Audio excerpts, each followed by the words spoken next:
मैं अरविंद केजरीवाल जी को आमंत्रित करता हूं।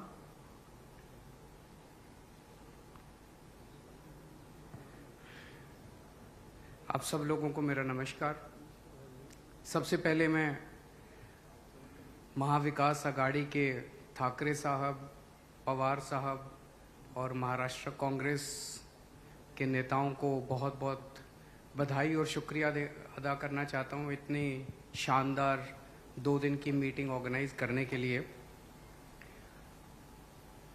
ये जो इंडिया अलायंस है, ये अलायंस कुछ चंद 26, 27, 28 केवल पार्टियों का अलायंस नहीं है। ये इंडिया अलायंस इस देश के 140 करोड़ लोगों का अलायंस है और ये लोग एक साथ आए हैं। देश के लोग इकट्ठे हो रहे हैं और बहुत बड़ी संख्या में लोग इकट्ठे हो रहे हैं और देश के लोग इकट्ठे हो रहे हैं 21वीं सदी के भारत का निर्माण करने के लिए। आज हमें बहुत दुख होता है कि आज हमारे देश के अंदर जो सरकार है, मोदी सरकार, मुझे लगता है कि आज़ाद भारत की सबसे भ्रष्ट सरकार और सबसे अहंकारी सरकार है। एक भारतीय होने के नाते मुझे बेहद दुख होता है। पिछले 3-4 दिन से हम पढ़ रहे हैं कि विदेशों के अखबारों के फ्रंट पेज के ऊपर खबरें छप रही हैं कि हमारी भारत सरकार एक आदमी के लिए काम कर रही है। वो एक आदमी भारत से पैसे निकाल के बाहर विदेश में ले जा रहा है और भारत सरकार, मोदी सरकार, देश के प्रधानमंत्री उनकी मदद कर रहे हैं। बहुत दुख होता है एक भारतीय होने के नाते। विदेशों में तो खबरें छपनी चाहिए कि भारत में ये अच्छा हो गया, भारत में वो, तब देश का नाम आगे बढ़ेगा। देश का नाम ऐसे थोड़ी आगे बढ़ेगा कि पूरी भारत सरकार एक आदमी के काम करने के लिए लगी हुई है। आज हमारे भारत का युवा रोजगार ढूंढ रहा है, पढ़ लिख के बीए करके, बीकॉम करके, बीएससी करके रोजगार ढूंढ रहा है। उसके पास रोजगार नहीं है और वो जब सरकार के पास जाता है तो पता चलता है कि सारी सरकार एक ही आदमी के लिए काम कर रही है। सारी सरकार भ्रष्टाचार में डूबी हुई है। आज हमारे लोगों के घर का खर्चा नहीं चल रहा, लोगों के आमदनी नहीं है, आमदनी उतनी है, खर्चे बढ़ते जा रहे हैं। सरकार के पास जाते हैं, पूरी सरकार एक ही आदमी के लिए काम करने में लगी हुई है। इससे ज्यादा अहंकारी सरकार आज तक कभी नहीं हुई और ये लोग अपने आप को भगवान से भी बड़ा समझने लग गए हैं और जब कोई आदमी अपने आप को भगवान से बड़ा समझने लगता है तो फिर उसका पतन भी जल्दी होता है। मुझे बेहद खुशी है कि इंडिया अलायंस में सब लोग आपस में जुड़ रहे हैं। एक चीज मैं देख रहा हूं, बहुत बड़ी बड़ी ताकतें, अब सबको लगने लगा है कि ये इंडिया अलायंस मोदी सरकार के आने वाले समय में मोदी सरकार के पतन का कारण बनने वाला है।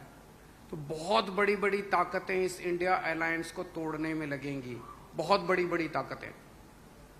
पिछले कुछ दिनों से मैं देख रहा हूं जबरदस्ती क्या दिखाया जाएगा, इसकी उसके से लड़ाई हो गई, उसकी उससे लड़ाई हो गई, जबरदस्ती दिखाने की कोशिश की जाएगी, जबरदस्ती दिखाने की कोशिश की जाए।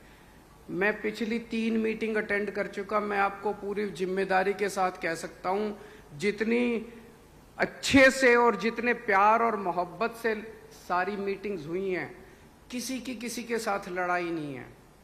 और यहां पे जितने लोग बैठे हैं कोई पद के लिए नहीं आया, सब 140 करोड़ लोगों के इस भारत देश को बचाने के लिए आए हैं, इसको तरक्की के रास्ते पे ले जाने के लिए आए हैं।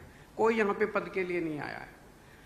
मुझे बेहद खुशी है। 2 दिन की हमारी मीटिंग बहुत अच्छी रही और सबने आगे बढ़ के आज मीटिंग में जिम्मेदारियां ली हैं।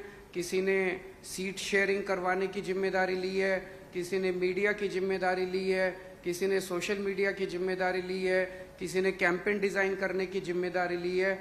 मुझे पूरी उम्मीद है कि आने वाले समय के अंदर पूरा भारत इकट्ठा होगा और इस अहंकारी, भ्रष्टाचारी, तानाशाही सरकार का पतन का कारण बनेगा। बहुत बहुत शुक्रिया।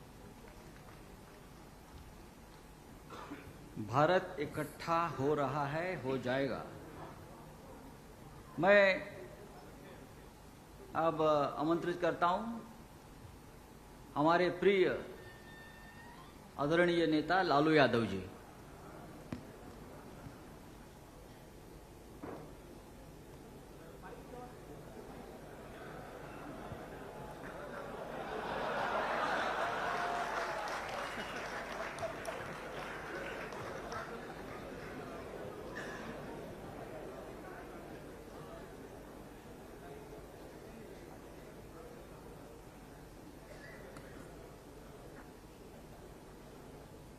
कांग्रेस पार्टी के अध्यक्ष जी शरद पवार जी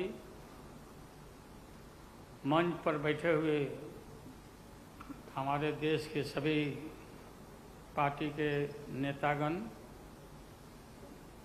मोदी के पार्टी को छोड़ के मुझे काफ़ी प्रसन्नता हुई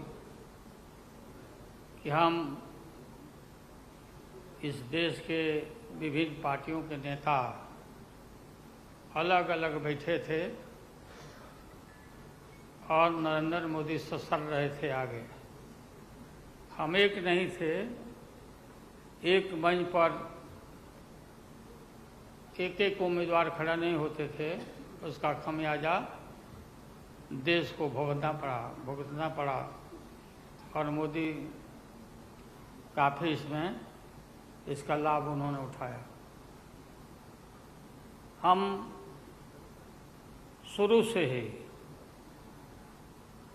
यह लड़ाई लड़ते रहे कि भाजपा हटाओ देश बचाओ। भा मने भाजपा, ज मने जलाओ और पा मने पार्टी बोलते रहते थे। ये बात உடனுக்குடன் செய்திகளை தெரிந்து கொள்ள சன் நியூஸ் பெல் ஐகானை கிளிக் பண்ணுங்க।